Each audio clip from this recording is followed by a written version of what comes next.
Welcome back to Session 2 of the JA Economics for Success curriculum. Today's activities, you will need the My Career Goal Pocket Guide, and we would encourage you as the volunteer to bring a couple pairs of scissors along with you as well to help aid in the making of those guides. You need the dice, the game chips, as well as the work and education cards. We would encourage you to create packets that are easily distributed when you're ready to play the game. You would want to tear apart one sheet of each of the color of the cards, as well as putting one game chip of each color and a die in a baggie so that you can easily distribute them during the activity. You'll also need the game boards, the score sheets, which can be torn in half so that you can have one for each of the students. And then we also have the bracelets, and this advertises a game that they can play on the JA website that's specifically focused to this activity. This activity is all focused on connecting personal finance, education, and careers. And so you'll notice the introductory talking points really guide a discussion regarding what the students might consider doing in their futures and how they might get there. It also challenges the students to think about how people choose the career that they choose. What are those incentives? Sometimes it might be monetary, but sometimes it might be non-monetary. So you'll want to walk through some of that discussion, and then you can use the My Career Goal chart, which is on the back side of the poster you used in the first activity, to give the students an example of some of the career steps that they can go in identifying a future career. The connector to that piece is the Career Goal Pocket Guide. What you'll notice is depending upon how much time you have in the class, it may take more time than you realize to complete this piece. So you might want to consider skipping this until the end, and that way if you run out of time, you can have the students take it home as a take-home piece, and that way you for sure have enough time for the game.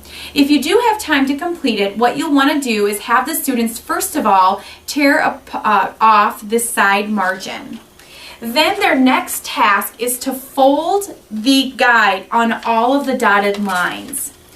What you might want to do is, most of the time students don't all have scissors in their class, and so you as the volunteer, and you can ask the classroom teacher to help you, when the students get all of the lines folded, you can have them fold the piece of paper the short way so that the dark line is right here in the center fold, and you are going to just simply make the cut on that black line.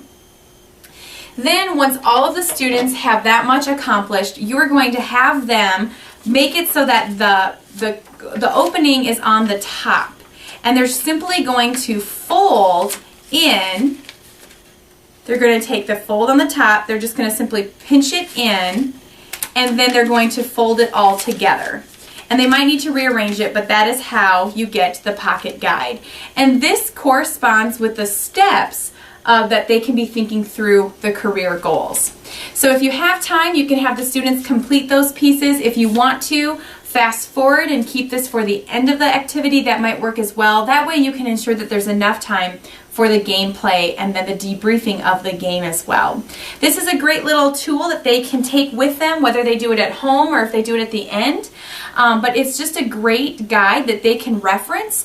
They can slip it in a pocket of a backpack or keep it someplace that they can reference it in the future. Once you talk about some of the steps toward career goals, you want to transition into the actual playing of the game. There's a lot in this game, so the more the students get to play the game, the more they're going to get out of it. So here's an example of the game board, and what I would encourage you to do is to either hold it up or to post it on the board, just like I have done here, so that you can give the students the big picture of the game. What they're going to do is they are going to play on the floor or on the tops of some desks, and they are each going to get a different color of chip. You're going to place the work cards right here on the work section, and then you're going to place the career education cards on the red section. The way that this game board is set up is it's really designed to teach the students how education and careers intersect throughout life. So they're going to start here on the bottom at their high school graduation. You'll notice that they get an automatic 100 points because of their high school graduation. I always say it's kind of like you're at your graduation party and you get a $100 gift card. So on their score sheet, you're going to want to show them that if they're earning money, they're going to write it on the left-hand side. If they end up losing money, they're going to write it on the right-hand side. And at the end, they're going to tally their final score. You'll also point out that on the bottom are some pictures of housing as well as vehicles that at the end, it's just kind of a fun way to use their points. They can determine which house and or car they would choose. You'll also notice that on the very bottom, it does highlight some of the median weekly earnings for 4-year, 2-year, and high school degrees. This is something that you might want to point out toward the end when you're debriefing about the game. It's kind of just some extra information that the students might be interested in to consider how education connects to career goals. So the students are going to start down here. They can roll the die and they can choose if they want to go on the work path or if they want to choose to go on the education path. What they're going to do is they're going to roll the die and they're going to do whatever it says on that path. What I always encourage the students to say is that if they have to read the scenario out loud in order to get positive points. That way they don't just skip to how many points they earn or don't earn, and they actually hear the situation behind why they're earning or losing points. They're going to work their way up, and once they get to this next opportunity, they have the chance at their next turn to either continue on the path that they were on, or they can choose one of the opposite paths. So the students can just play through the game, and you'll notice that it says that they finish the game once they have gotten off of the path. So if they get there before their other group members, the other group members can continue to play and they can start telling their scores. So watching time, you want to make sure to give them as much time to play the game as possible, but you also want to reserve enough time for the students to be able to debrief about the game. It's always fun for the students to see how many points they got and how they compared with other people in their class. So you'll notice that on the bottom of page 22 in your guidebook, in the summary and the review, there are some great debriefing questions on how to get the students engaged in a conversation regarding what they learned throughout this game. I always like to pull up some of them that have really high points or really low points, and I ask, what happened? What were some of the things that happened that created you to lose points or to earn points? And that gives you the opportunity to get to visit about some of the situations that are really reality-based that could happen in their futures. The way to wrap up this activity is to talk a little bit about the JA Economics for Success game that's found online.